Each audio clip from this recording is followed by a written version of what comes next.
and only the BBC in England, and they would play it. We would know when they'd play it. It would be like 9:4. Ringo Starr just turned 85, but his birthday celebration left fans worried. The Beatles drummer broke down crying during his annual Peace and Love moment. He had to cancel shows in Philadelphia and New York after getting sick. Doctors told him to rest, but something deeper seemed wrong. For the first time ever, he publicly mourned John and George. During his birthday speech, his voice cracked as he spoke. What's really happening to the last surviving Beatle that has everyone so concerned? Richard Starkey was born on July 7, 1940 at 9 Madron Street in Liverpool. That summer, German bombs were falling on the city almost every night. His parents tried to stay calm, but everything around them was shaking. And his father, a baker named Richard Starkey Sr., was already starting to drift away. When little Richard was only 3, his father left and never came back. His mother, Elsie, suddenly had to raise him alone. She worked all day as a cleaner and then spent her nights as a barmaid just to afford rent and food. In 1944, they were forced to move to a cheaper place because they couldn't keep up with the costs anymore. Then came something even worse. When Richard was 6 years old, his appendix burst. At first, it seemed like just another surgery. But something went very wrong. He caught a life-threatening infection called peritonitis and fell into a coma for days. No one was sure if he would make it. He stayed in the hospital for almost a whole year, far from his mother. And when he finally got out in May 1948, he was 8 years old and couldn't even read or count properly. But he didn't complain. He just kept going. At 13, after he had started getting tutoring to catch up in school, disaster hit again. In 1953, a tuberculosis outbreak swept through his school and Richard got sick. He was sent to a special hospital where he had to stay for 2 years. It was lonely. No friends, no school, just silence. But one day, a nurse gave him a cotton bobbin mallet and told him to hit it against a metal cabinet just for fun. That sound lit something up inside him. A health worker gave him a record called Bedtime for drums and he couldn't stop listening. That was the first time he felt like he had something of his own. He grew up in the Dingle neighborhood, one of the hardest parts of Liverpool. It was full of gang fights and danger.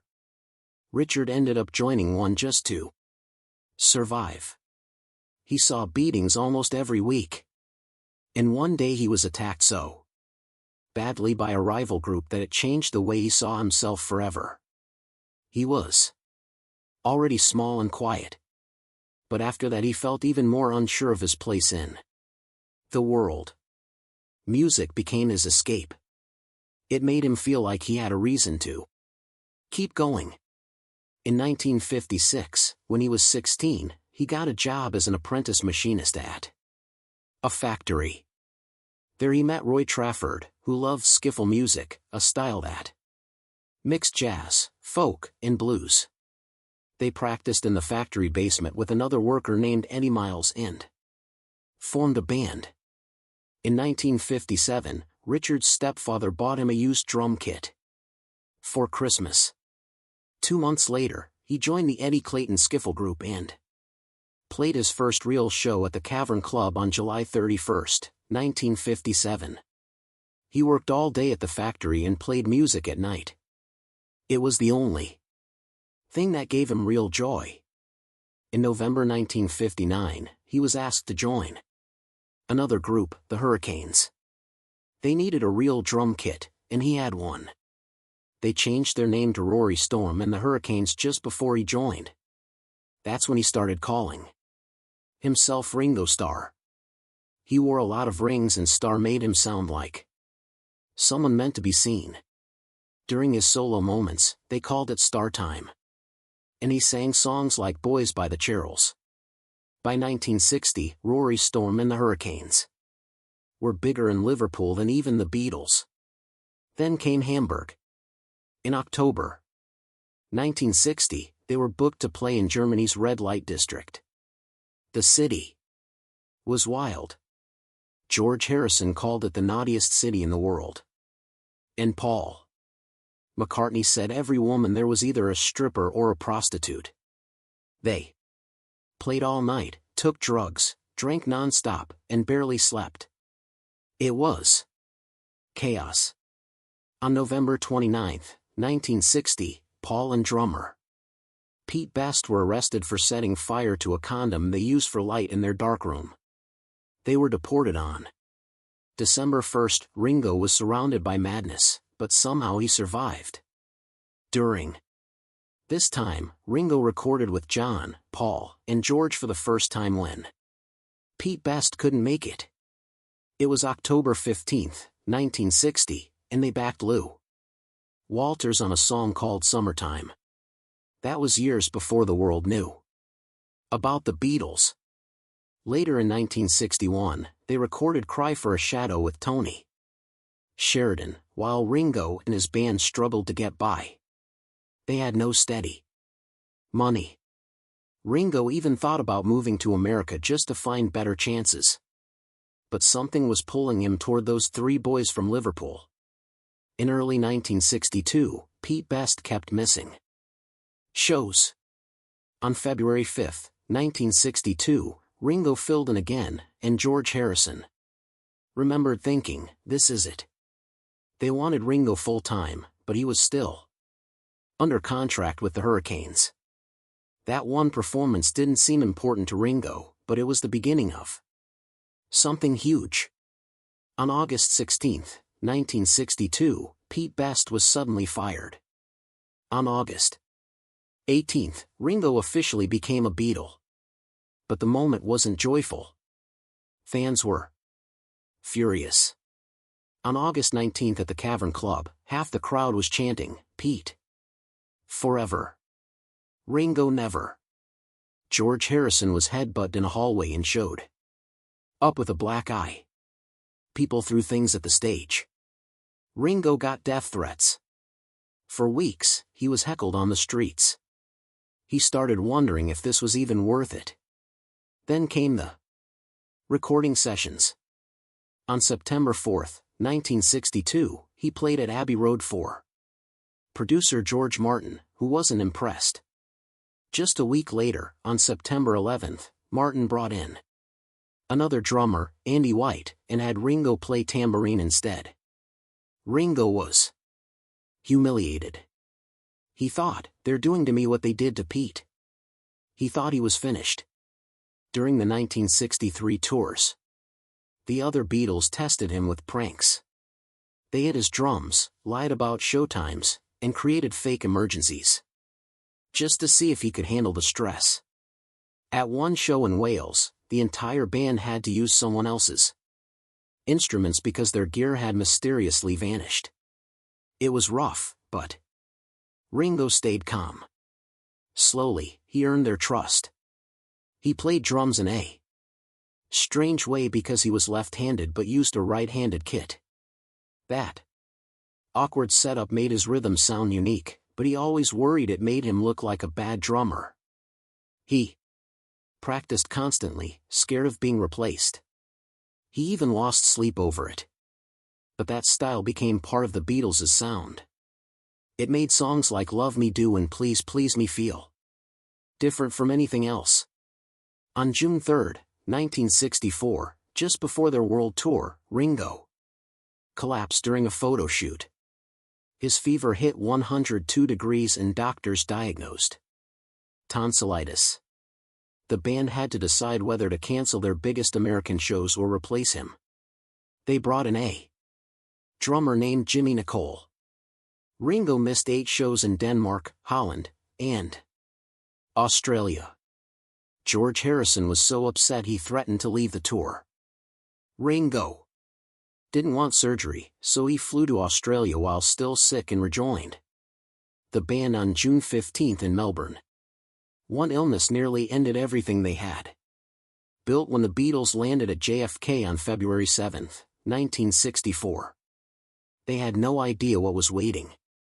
4,000 fans were already screaming before the doors opened. Ringo stepped out smiling, not realizing he was about to become a magnet for hysteria. His goofy charm made him an instant favorite. But the adoration quickly turned dangerous.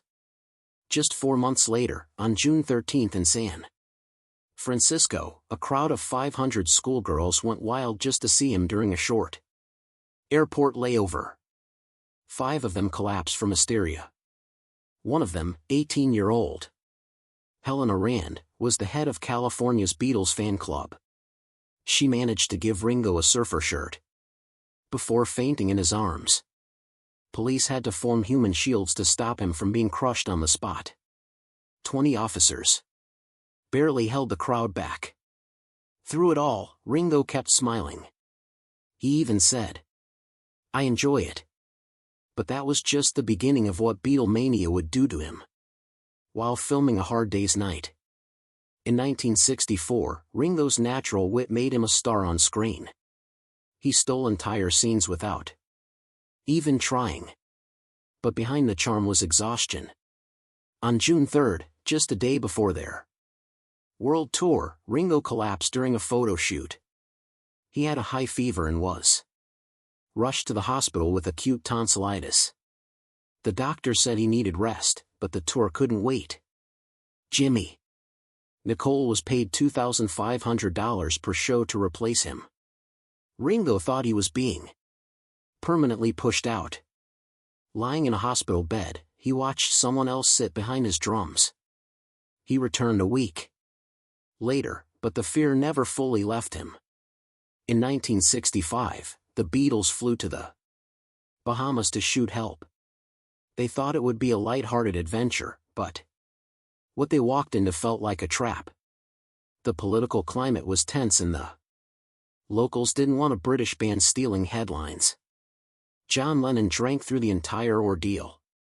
He later called the experience humiliating and said the local officials insulted them repeatedly.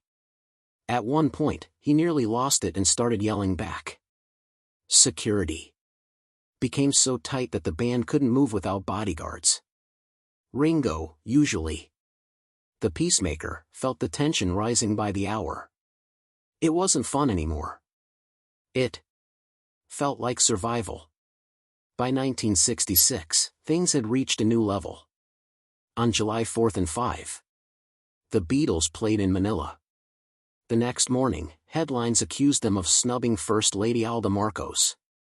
The reality was they never agreed to the lunch. But in a country ruled by fear, that didn't matter. Their police protection vanished. At the airport, escalators were shut off.